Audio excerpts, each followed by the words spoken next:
찬송가 380장 함께 찬송하시겠습니다.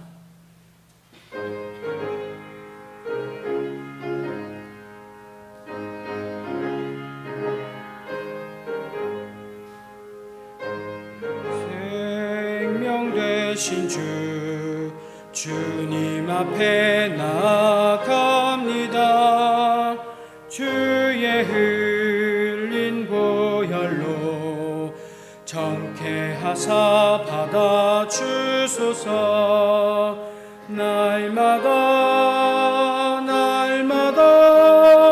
주를 찬송하겠네.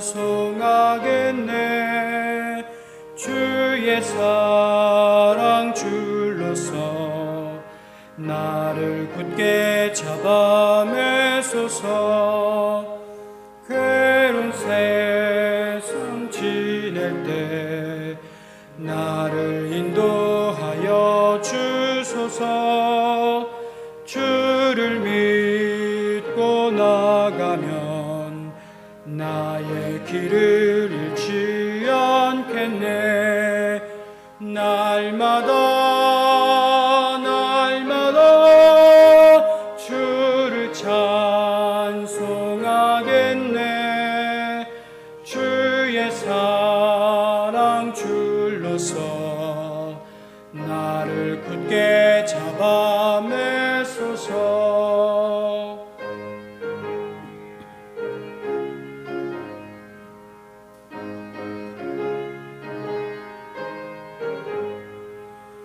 세상 살아갈 때에 주를 더욱 사랑합니다. 밝고 빛난 천국에 나의 영혼 들어가겠네. 날마다 주를 찬송하겠네. 주의 사랑 줄로서 나를 굳게 잡아매소서.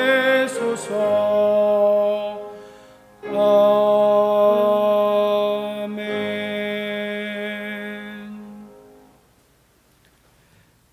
사랑이 많으시고 자비와 긍휼이 풍성하신 하나님 아버지, 주님의 택함을 받은 성도들이 이 세상의 무거운 짐을 내려놓고 하나님 앞에 모여 찬송과 감사함으로 예배를 드립니다. 주님 앞에 겸손한 마음으로 서 있는 저희를 성령으로 충만하게 하셔서 하나님께서 기뻐하시는 예배를 드릴 수 있도록 인도하여 주옵소서. 생명과 같은 은혜의 말씀으로 지친 몸들을 어루만져 주시고 상한 심령을 위로해 주옵소서. 말씀으로 말미암아 주님의 음성을 들을 때에 연약해진 저희들의 믿음이 다시 한번 참된 소망으로 굳게 하여 주옵소서. 예배의 주관자가 되시는 우리 구주 예수 그리스도의 이름으로 기원하옵나이다. 아멘. 나는 전능하신 아버지 하나님 천지의 창조주를 믿습니다. 나는 그의 유일하신 아들 우리 주 예수 그리스도를 믿습니다. 그는 성령으로 잉태되어 동정녀 마리아에게서 나시고 본디오 빌라도에게 고난을 받아 십자가에 못 박혀 죽으시고 장사된 지 사흘 만에 죽은 자 가운데서 다시 살아나셨으며 하늘에 오르시어 전능하신 아버지 하나님 우편에 앉아 계시다가 거기로부터 살아있는 자와 죽은 자를 심판하러 오십니다. 나는 성령을 믿으며 거룩한 공교회와 성도의 교제와 죄를 용서받는 것과 몸의 부활과 영생을 믿습니다. 아멘.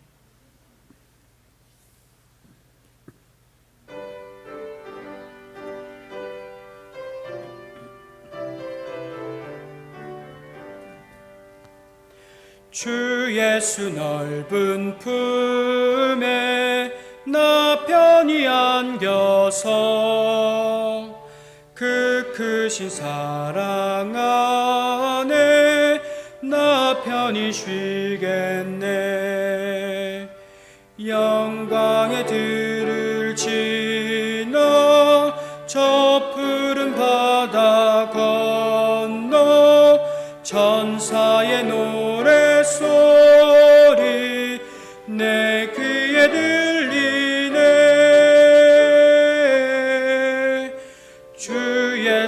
넓은 품에 나 편히 안겨서 그 크신 사랑 안에 나 편히 쉬겠네. 주 예수 넓은 품에 나 편히 안기니 이 세상 악한 세력 날 해치 못하네. 슬픔과 근심 걱정 이후에 없으리니 시험이 닥쳐와도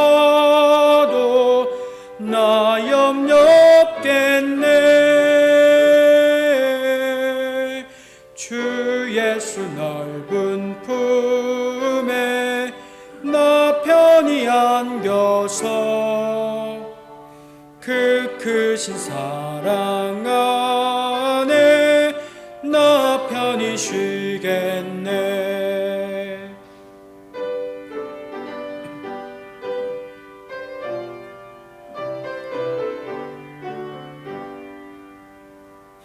주 예수 죄인 위에 십자가 졌으니 이 만세 반석 위에 나 굳게 서겠네. 밤 지나가기까지 나 참고 기다리며 새 아침 동터 올 때 주 만나 뵙겠네. 주 예수 넓은 품에 나 편히 안겨서 그 크신 사랑 안에 나 편히 쉬겠네.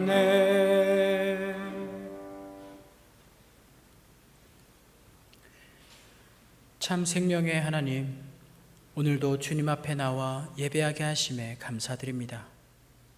수요일 예배로 저희를 불러주시고 찬양과 경배로 주님께 영광을 돌리게 하시니 감사드립니다.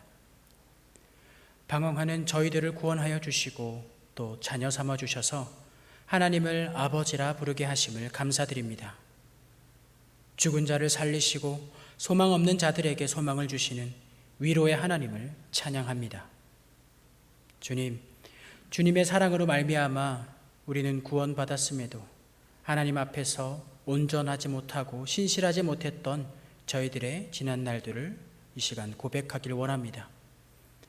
말로는 주님을 위해 산다고 이야기하지만 너무나 많은 시간들을 주님을 망각하며 살았고 구원의 감격을 망각한 채 세상이 주는 즐거움을 기뻐하며 살아왔음을 고백합니다.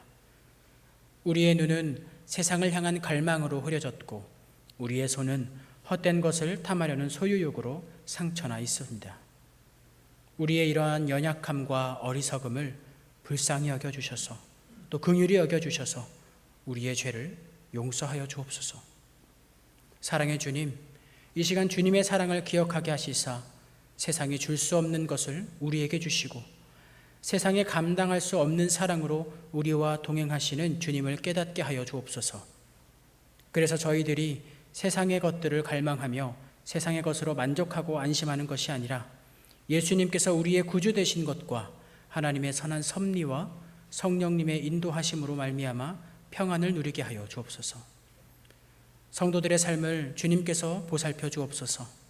몸이 아픈 이들에게는 회복의 손길을, 믿음의 연약함으로 갈등하는 이들에게는 진리의 소망을, 슬픈 마음에 잠긴 이들에게는 평안과 안식의 손길을 내밀어 주옵소서. 말씀 속에서 나타나시는 하나님의 사랑이 우리의 삶을 가득 채워서 경험할 수 있게 우리와 만나 주시옵소서. 이 시간 저희들의 귀를 열어주셔서 주님의 말씀을 듣게 하시니 감사합니다. 오늘 말씀을 설교로 전달하여 주시는 목사님의 건강에 힘을 실어주시고 영육간에 늘 하나님과의 긴밀한 교제가 일어나게 하여 주옵소서. 또한 주님을 갈망하며 기대하는 저희들에게는 형언할 수 없는 주님의 사랑의 음성을 듣게 하여 주옵소서. 세상에 찌들고 무의미한 것들에 함몰되어 존재의 의미를 상실한 이 시대 속에서 생명과 소망을 주시옵소서. 우리의 메마른 그 심령 위에 성령의 단비를, 은혜의 소낙비를 내려 주시옵소서. 우리의 부활 되시고 생명 되어 주신 예수님의 이름으로 기도합니다. 아멘.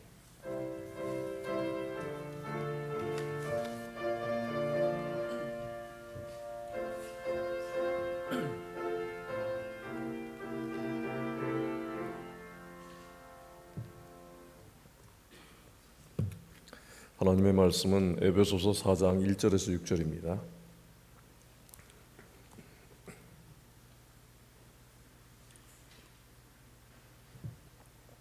신약성경 313면 에베소서 4장 1절에서 6절까지 말씀을 함께 봉독하겠습니다.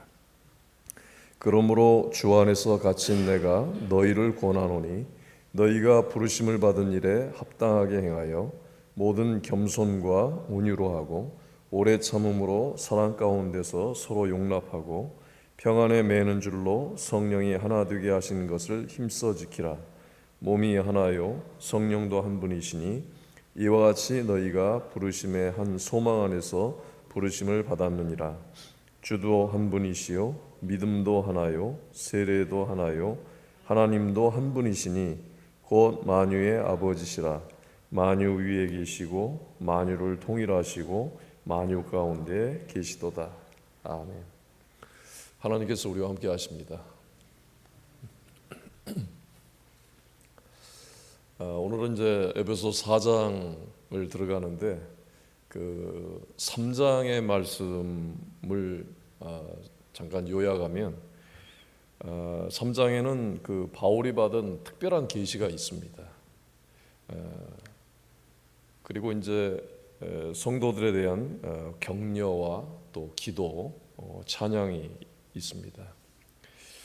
그리고 이제 바울은 그 이방인들과 또 유대인 신자들이 그리스도 안에서 새 사람이 되어서 그리스도의 몸이 된 것, 한 몸이 된 것을 설명하고 그렇기 때문에 하나가 되기를 또 기도하고 있습니다. 그리고 이제 서로가 모든 그 성도들이 그리스도의 사랑을 진심으로 알고 또 경험함으로써 서로에게 그 그리스도의 사랑을 나타내기를 원했습니다. 그래서 이제 우리는 이 성경에서 말씀하는 대로 그리스도가 우리 마음에 자신의 그 거처를 세우시는 일, 모든 성도들 안에 그리스도의 거처, 하나님의 성전을 세우시는 일에 순종하고 따라야 합니다. 이 에베소서의 가장 큰 주제는 그리스도를 통해서 통일되고 또 한 몸으로 연합되는 교회의 비밀에 관한 말씀입니다. 에베소서 1장에서는 그리스도와 교회가, 또 2장에서는 그리스도와 성도가, 3장에서는 또 나와 이방인이, 4장에서는 그리스도와 교회와 만물이 한 몸, 또 한 영, 그리고 성령의 그 한 충만함 가운데 있다고 말씀을 하고 있습니다. 그렇기 때문에 이제 1절에서 이 4장 1절에 들어와서는 성도들에게 그 하나님의 그 부르심을 받은 일에 합당하게 행하라고 이 1절 말씀을 시작을 하고 있습니다. 그 하나님의 부르심을 받은 일에 합당하게 행하라. 이 일은 하나님의 은혜를 힘입고 그리고 또 하나님의 은혜 안에서 오직 하나님 안에서 성도들을 온전하게 하며 그리스도의 몸을 세우는 일입니다. 여기에 한 몸, 또 한 성령, 한 소망, 또 한 분, 한 주님, 한 믿음, 또 한 세례, 한 분 하나님으로 만유를 통일하시려는 그 하나님의 뜻, 하나님의 의지가 있습니다. 이 하나님께서 에베소 교인들을 향한 이 부르심의 내용은 바로 그 부르심에 합당한 생활을 하라는 것입니다. 이것이 이제 에베소 교회 교인들뿐만 아니라 세상 모든 성도들을 부르신 그 하나님의 목적입니다. 1절에서 바울이 주 안에서 갇혔다, 주 안에 갇힌 나라고 이렇게 표현을 하고 있습니다. 이렇게 이제 바울이 반복해서 하나님 안에 갇혀 있는 것을 강조하는 이유는 죄 때문에 갇혀 있는 것이 아니라 복음을 위해서 갇혔다는 것을, 하나님의 뜻을 위해서, 하나님의 영광을 위해서 갇혀 있다는 것을 강조하기 위해서입니다. 그리고 이제 복음으로 고난을 받을 만한 충분한 가치가 있다고 하는 것을 말씀하기 위해서 주 안에 갇혀 있다, 그렇게 표현을 합니다. 그런데 주 안에 갇혀 있다고 하는 이 표현은 바울만이 한 표현이 아닙니다. 사도행전 5장 41절을 보게 되면 사도들은 예수의 이름 때문에 모욕을 당할 수 있는 자격을 얻게 된 것을 기뻐하면서 공의회에서 물러나왔다라고 말씀을 하고 있습니다. 고난을 받는 것을, 그 모욕을 당할 수 있는, 고난 당할 수 있는 자격을 얻게 된 것을 기뻐했다라고 했습니다. 바울은 자신이 이제 주 안에 갇혀 있고 또 하나님의 부르심 아래 있고, 그렇지만 그 바울 자신의 이 삶의 수레를 이끌어 가시는 분이 하나님이시라는 것을 분명히 알고 있었고, 또 이에 대한 믿음이 있었고, 여기에 대한 확신이 있었습니다. 여기에 이제 그 바울이 비록 그 고난, 또 고통, 환난, 여러 가지 그 역경을 겪게 되지만, 그러나 거기에 그 하나님께서 부르신 그 사명이 자신에게 있고, 또 그 가운데서도 하나님께서 자신의 삶을 주관하시고 경영하시는 것을 분명히 믿고 확신하고 있었습니다. 그렇기 때문에 바울이 어느 길로 가든지 무엇이 기다리고 있든지 그것을 꺼려하거나 또 회피하거나 외면하지 않았습니다. 비록 불 가운데 가더라도 하나님이 자신의 삶을 주관하신다, 경영하신다고 하는 그런 믿음이 분명히 있었기 때문에, 확고하게 했기 때문에 그 길을 담대하게 갈 수가 있었던 것입니다.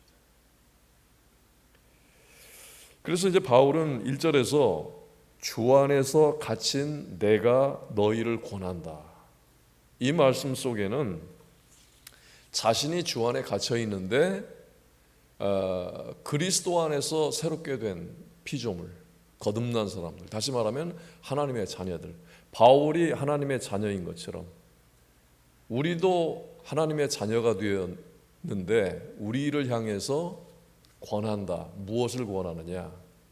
내가 주 안에서 갇힌 내가 너희를 권한다. 이 말씀 속에는 우리도 똑같이 주 안에 갇히기를 권하고 요청하는 것입니다.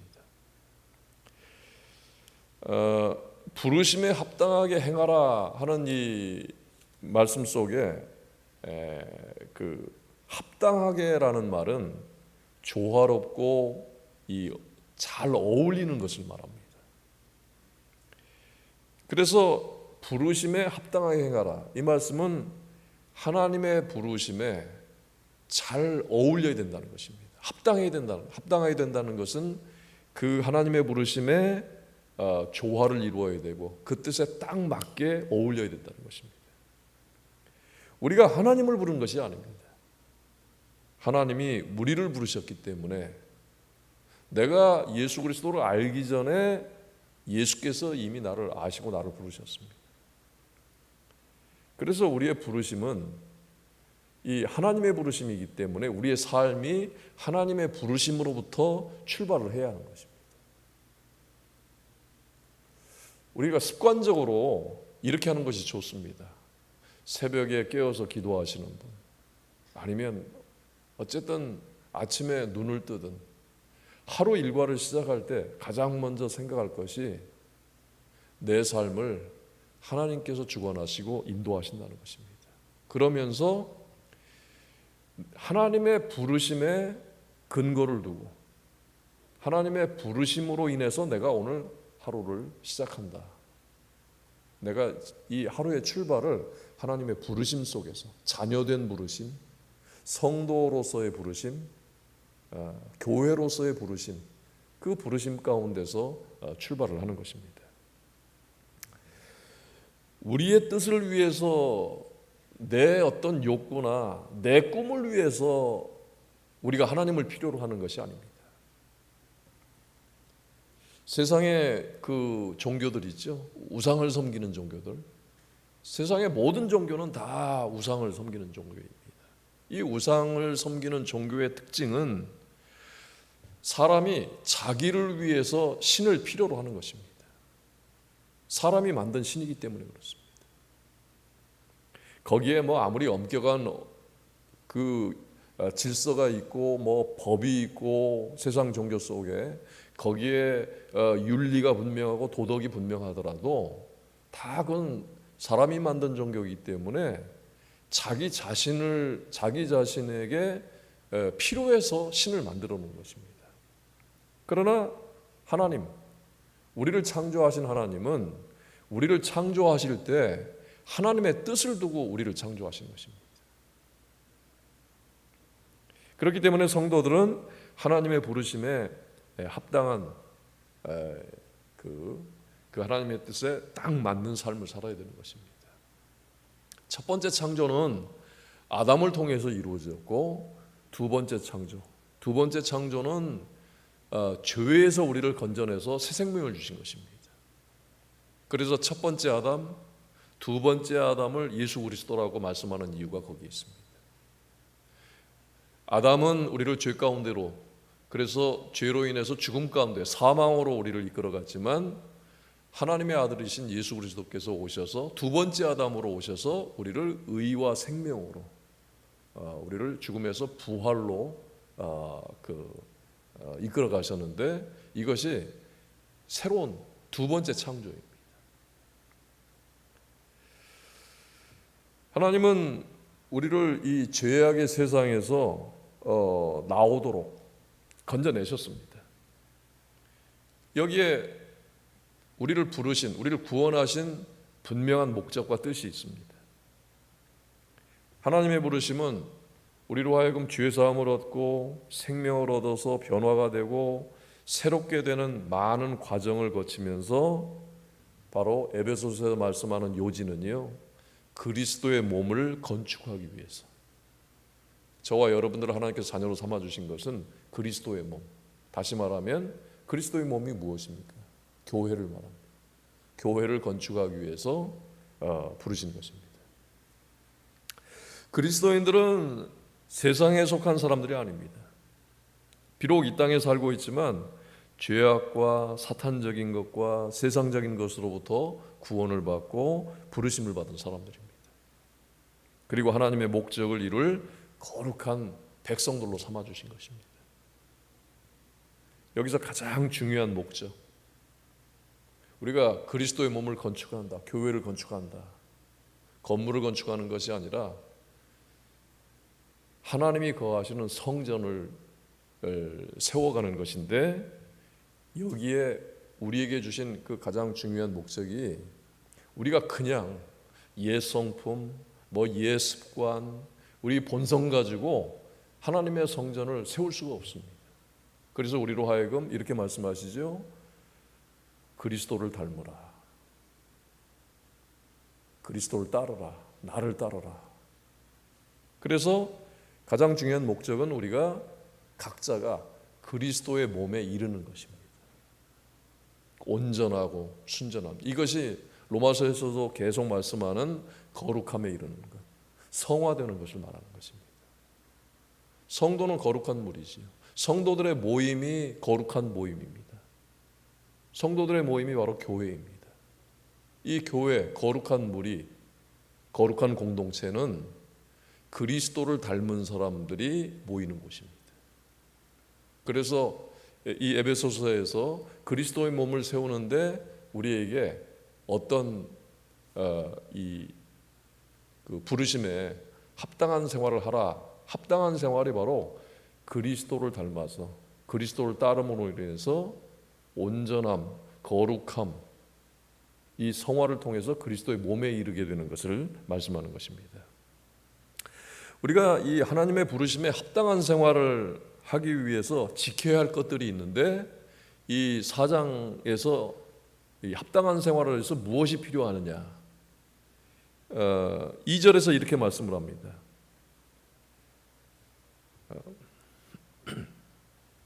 첫 번째가 겸손입니다. 겸손함으로 그리스도 닮다. 겸손이라고 하는 것이 그리스도를 닮은 거예요. 온유하다. 그리고 오래 참는다. 2절에서 이 세 가지를 말씀을 하고 있습니다.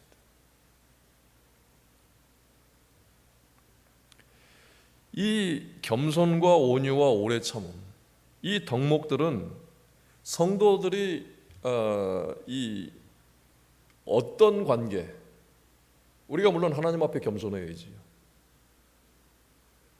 그런데 온유와 오래 참음을 보십시오.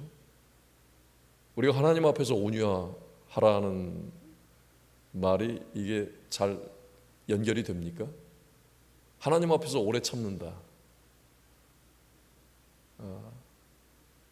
그러면 이 2절에서 겸손과 온유와 오래 참음이 어떤 관계 속에서 이루어져야 하느냐 하는 것을 우리가 금방 알 수가 있습니다. 이것은 바로 인간관계입니다. 어떤 인간관계? 성도들의 인간관계입니다. 뭐 가장 좁은 단위는 자기 가정들이겠죠. 여러분의 가정도 교회입니다. 가족들이 하나님의 자녀들로, 그리스도인들로 구성되어 있기 때문에, 성도로 구성되어 있기 때문에 여러분의 가정들도 교회입니다.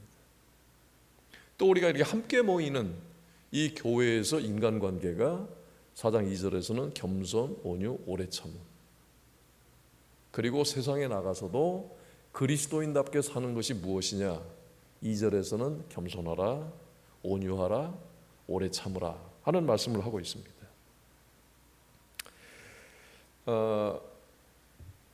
뭐 저 자신도 마찬가지고 여러분들도 주변에서 이런 말 많이 들어봤을 거예요. 저 사람은 예수 믿는데 왜 저렇습니까?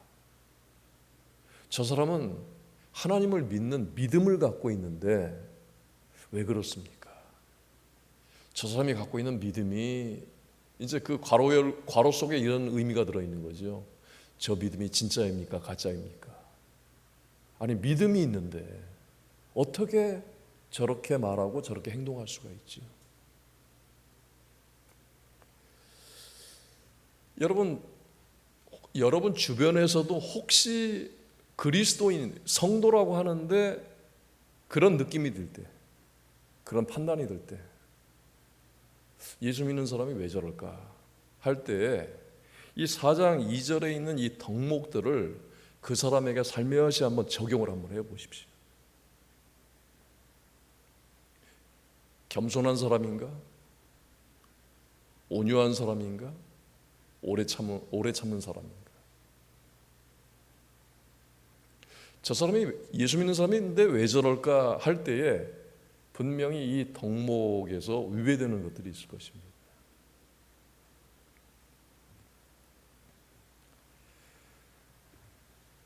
성도들의 교회 생활은 우리가 이제 이런 말도 하죠. 교회 사람 보고 교회 나가냐, 하나님 보고 믿지. 여러분, 그 교회에 얼마나 문제가 있고 또 상처가 있고 또 그 교회가 불완전하면 우리가 그런 말 하면서 교회 나가서 신앙생활을 하게 된 것입니다.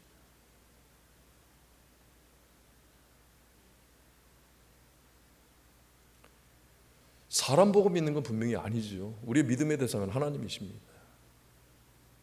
그런데 그 말을 해야 될 만큼 교회가 온전하지 않다는 것입니다. 성경이 말씀하는 것은요, 겸손하라, 온유하라, 물론 3절, 4절 계속 우리가 하나님 앞에 합당하게, 부르심에 합당하게 생활하는 데 있어서 필요한 것들을 말씀을 하고 있는데, 우선 2절 말씀을 보게 되면 서로 겸손하라는 것입니다. 서로 온유하라, 서로 오래 참으라. 이렇게 함으로써 하나님을 믿는데 인간관계가 장애물이 되고 이것이 문제가 되지 않도록 해야 하는 것입니다. 특히나 지금 2022년도 6월 29일 이 시점에 와서 한국에 있는 우리 기독교인들 중에요, 너무나 많은 사람들이 교회 안에서 상처, 목회자한테 상처받고 서로 교인 간에 상처받아서 교회를 떠난 사람들이 얼마나 많습니까?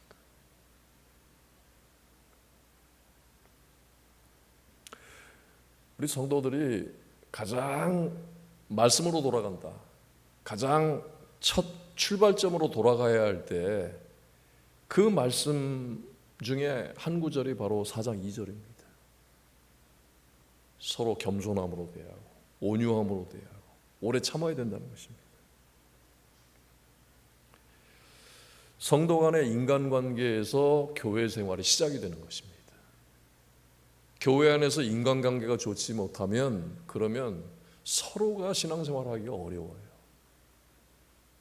그래서 우리가 이제 사랑의 본질을 또 여기서 잠깐 얘기를 하게 되면, 사랑은 우리가 하나님께로부터 받는 것이고요.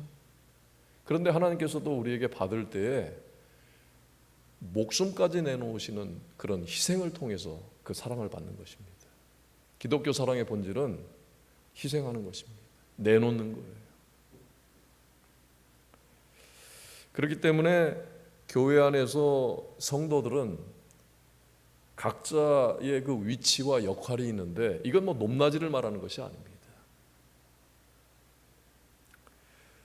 개인주의나 또 어떤 신앙생활하는데 그냥 홀로서기 스타일이나 혼자만의 신앙생활하는 것은요, 남의 아랑곳하지 않고 그냥 자신만 편하면 된다 하는 그런 신앙생활, 교회 생활은요 좋지가 않은 것입니다.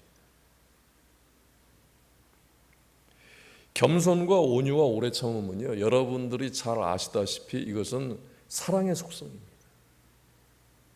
고린도전서 13장 4절에 사랑은 오래 참고 사랑은 온유하며 또 사랑은 자랑하지 아니하며 교만하지 아니하며, 교만하지 않다는 것은 겸손한 걸 말하죠. 고린도 13장에서 사랑이라는 말씀에 대해서 이렇게 시작을 하고 있어요. 로마서 5장 5절에서도 하나님이 우리를 부르시고 우리 가운데 사랑을 부어주셨다라고 되어 있습니다. 사랑을 어떻게 부어주신 것을 우리가 느낄 수가 있습니까? 어느 날 자고 일어나니까 내 이 감정과 마음 속에 하나님의 사랑이 막 충만해서 내 몸이 무거워진 것을 느낄 수가 있습니까? 사랑을 부어주셨다고 하는 것은요, 그리스도 하나님의 아들 아낌없이 우리에게 주셨다는 것입니다. 그래서 우리를 구원하신 것을 말하는 것입니다.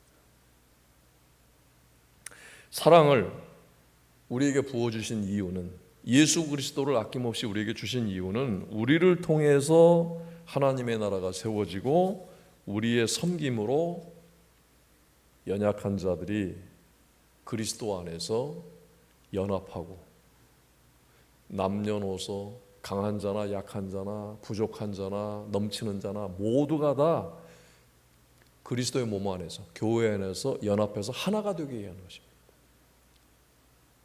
그래서 우리가 한 형제요 자매라고 하는 것입니다. 교회 공동체는 신앙 공동체입니다. 하나님이 불러서 세우신 공동체입니다.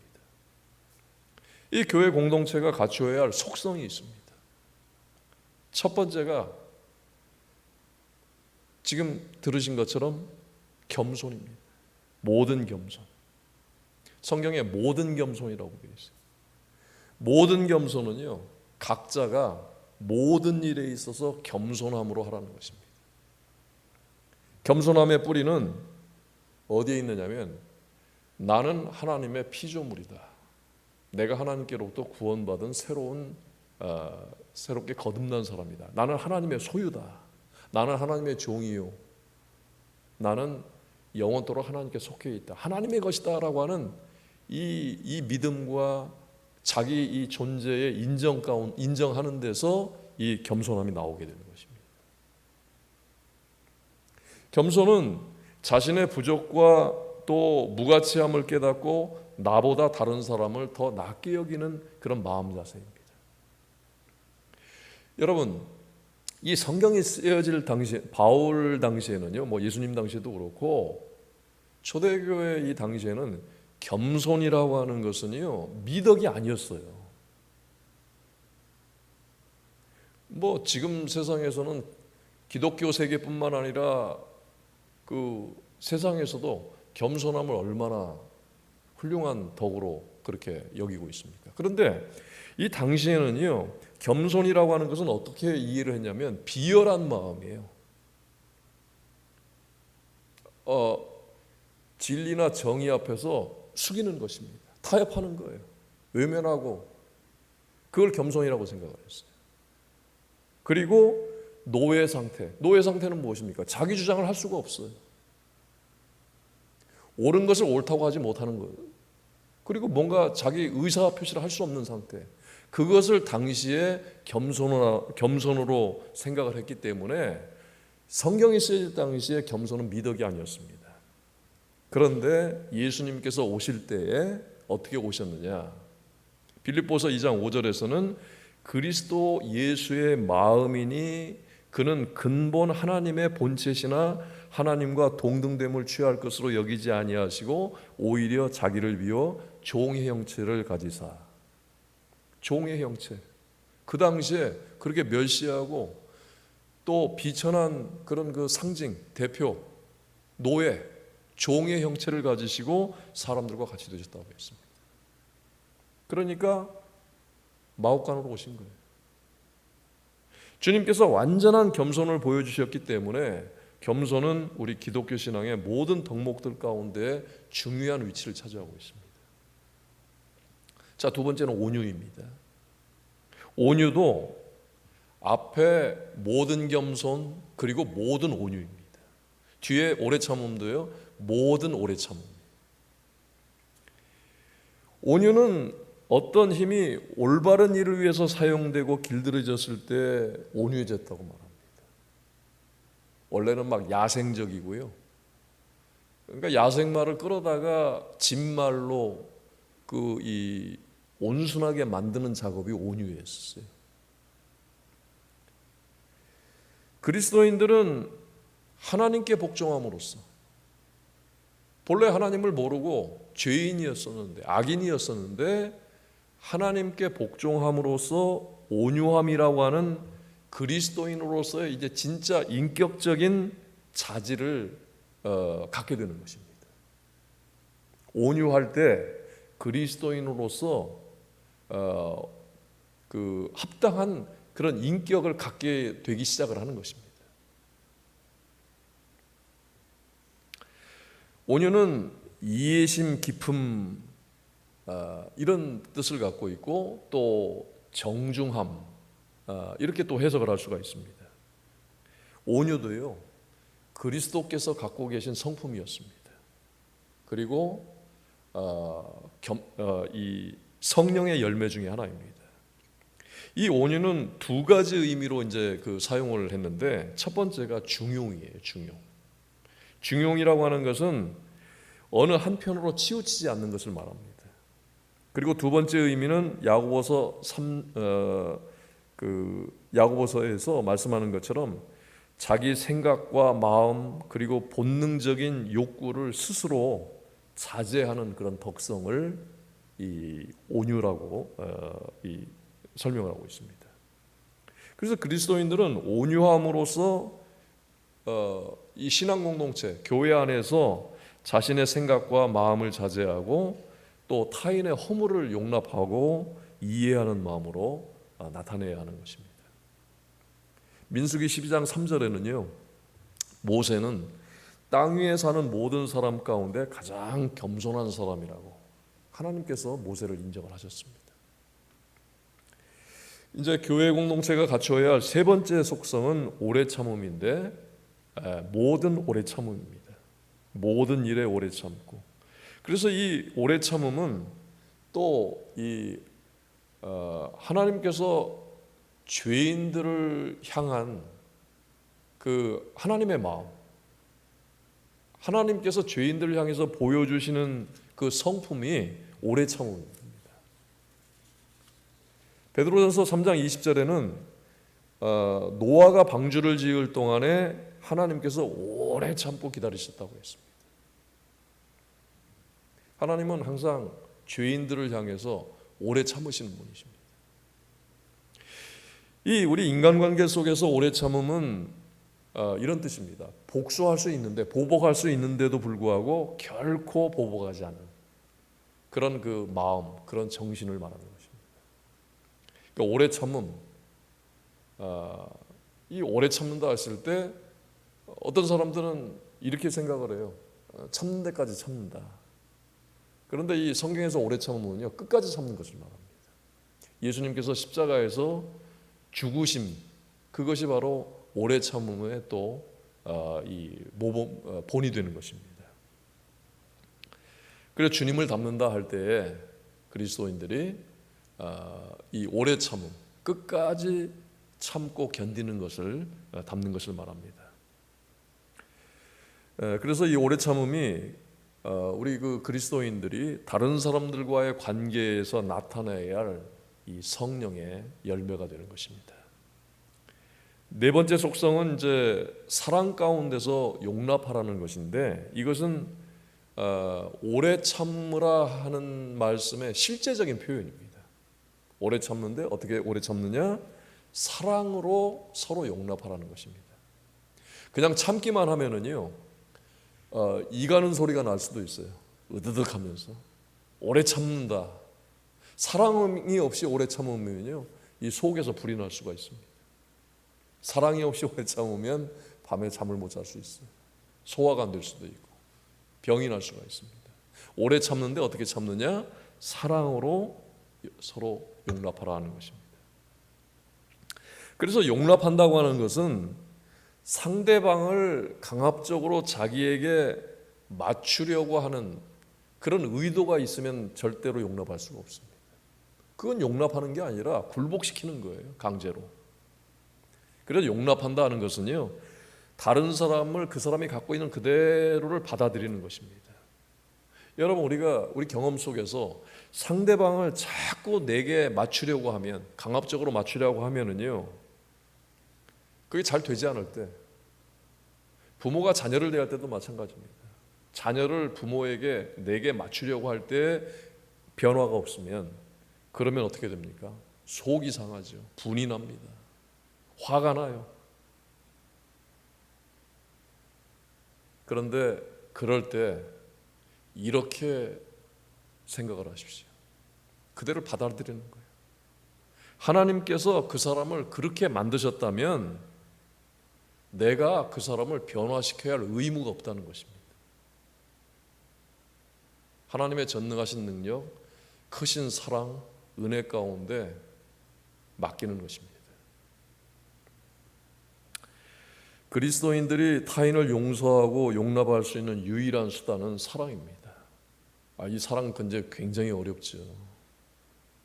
사랑의 본질을 우리가 자꾸 잊어버리기 때문에 그 사랑이 어려운 것입니다. 물론 이 본질을 알아도요, 사랑으로 용납하는 게 힘들어요. 그런데 일단 사랑의 본질부터 알아야 됩니다. 어떻게 용납하라? 사랑으로 용납하라. 사랑의 본질은요, 내가 받는 것이 아니라 주는 것입니다. 내가 희생해야만 되는 겁니다. 그렇게 용납을 하라는 거예요. 여기서 사랑은 새로운 피조물, 거듭난 성도들에게 성령님께서 공급해 주시는 능력입니다. 그러니까 우리가 사랑을 구해야 됩니다. 우리 본성 속에서는 사랑이 자연스럽게 생수처럼 솟아나질 않아요. 사랑은 어떤 보상이나 조건을 내걸지 않은 자기 희생적인, 무조건적인 희생, 그리스도를 본받아야만 이것이 이제 가능하기 시작한 것입니다. 사랑 안에서 서로 용납하는 것은 상대방의 연약함과 결점을 포함하는 모든 것을 다 그것을 인정하고 받아들일 때 가능한 것입니다. 여러분, 이제 우리 함께 기도하실 텐데, 나에 대한, 내 삶에 대한, 내 인생, 내 생명에 대한 주권을, 그게 하나님 것이라고 하는 것을 인정을 하고, 하나님의 피조물의 한계, 나는 하나님의 피조물일 뿐입니다, 이것을 인정하면서 이웃들을 겸손과 사랑과 오래 참음으로 다른 사람들을 섬길 준비가 되어 있어야 합니다. 여러분, 잠깐 우리 자신을 생각하면서 내 성품은 하나님이 쓰실 수 있는 그런 성품으로 길들여져 있는지, 이건 바로 온유를 말하는 것입니다. 온유함이라는 것은 길들여져야 되는 거예요. 하나님의 뜻에 합당하게끔, 예수 그리스도에 맞게끔 길들여져야 되는 것입니다. 내가 그런 사람이 되어가고 있는지, 주님께서 말씀하실 때 겸손하고 온유한 마음으로 오래 참음으로 다른 사람들과 관계에서 내가 순종할 준비가 되어 있는지를 생각하면서 함께 잠시 기도하겠습니다.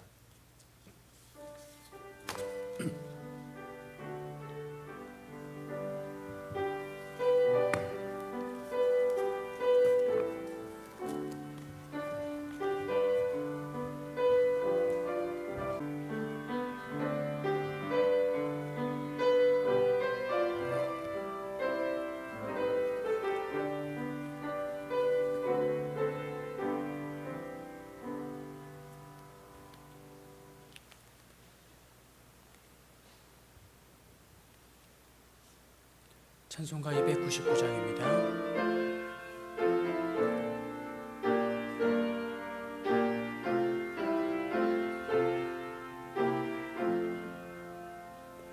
하나님 사랑은 전한 참 사랑, 내 맘에 부어주시사 충만케 하소서.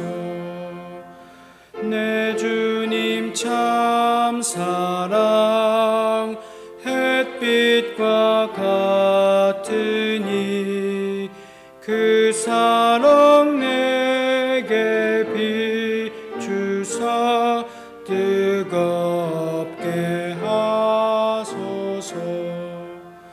그 사랑 앞에는 풍파도 그치며 어두운 밤도 환하니 그 힘이 크도다.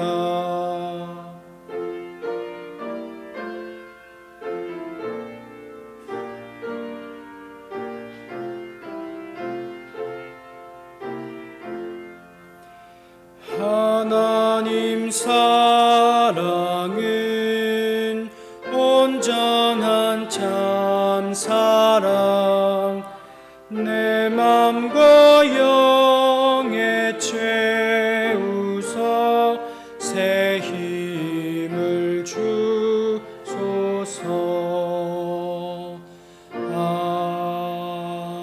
아멘. 오늘 말씀을 우리의 삶에 비추어 함께 기도하시기 바랍니다. 우리 주변의 환우들과 또 슬픔에 있는 성도들을 위해서 기도해 주시고, 러시아의 또 우크라이나의 평화를 위해서 함께 기도해 주시기 바랍니다. 그리고 개인의 기도 제목을 가지고 기도하신 후에 돌아가시기 바랍니다.